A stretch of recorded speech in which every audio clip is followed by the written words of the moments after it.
بسم اللہ الرحمن الرحیم۔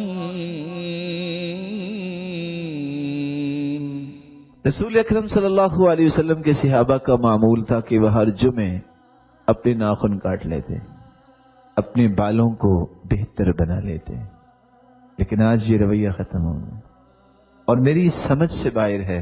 ہو سکتا ہے کہ آپ میں سے کوئی دانش مند بیٹھا ہو یہ بات سمجھا دے کہ جس شخص نے وضو کرنا ہے، جس شخص نے کھانا کھانا ہے، اور ہو سکتا ہے کوئی کھانا کھانے والا ہے تو کوئی کھانا پکانے والی بھی ہے، اس کو ناخن بڑے کرنے کا ثواب کتنا ملتا ہوگا؟ کیا مطلب؟ بھی ناخن جو بڑا ہوتا ہے بھلا یہ بھی خوبصورت لگتا ہے؟ جب انسان کے مزاج میں ٹیڑھ پن آ جائے تو پھر وہ الٹے ٹیڑھے کاموں کو ہی پسند کرتا ہے۔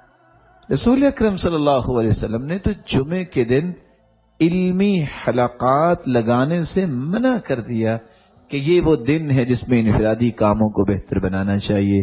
آپ صبح کی نماز باجماعت پڑھیں، پھر اس کے بعد ذکر کرنے کے لیے بیٹھے، اشراق پڑھ کے اٹھیں، پھر آپ جسرۃ الکہف پڑھیں، پھر آپ جلدی سے تیار ہوں۔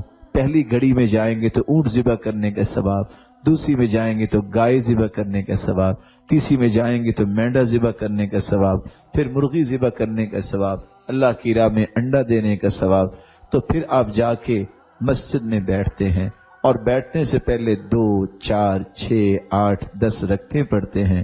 ثم صلی ما قدر له، جتنی اللہ نے توفیق دی ہے غور سے خطبہ سنتے ہیں تو اللہ ذو الجلال 10 دنوں کے گناہ معاف کر دیتے۔ اور غسل کر کے جائیں، خوشبو لگا کے جائیں، مسواک کا اہتمام کریں، کثرت سے درود اس دن پڑھیں۔ یہ کام ہے جن کے لیے جمعے کا دن اللہ ذو الجلال کے پیارے پیغمبر نے فرمایا ان هذا اليوم جعله الله عیدا للمسلمین، اللہ نے جمعے کا دن مسلمانوں کے لیے عید کا دن بنایا ہے۔ بھلا کوئی عید سے پیچھے رہتا ہے؟ بھلا کوئی عید کے دن خوشی کے موقع پہ اپنے آپ کو تیار نہیں کرتا؟ یہ وہ رویے ہیں جس سے انسان کی پاکیزگی ظاہر ہوتی ہے۔